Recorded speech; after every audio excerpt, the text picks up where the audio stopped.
Today, I'll show you a simple way to unlock your phone's screen lock or password without losing any data.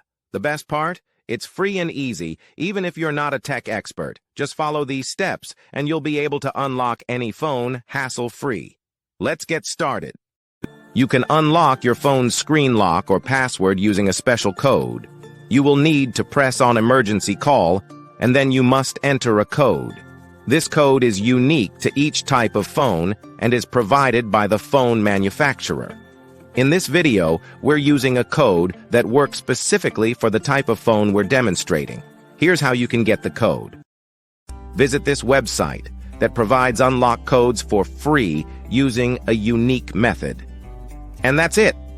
Now you can unlock your phone without losing any data. See you in the next video. Bye.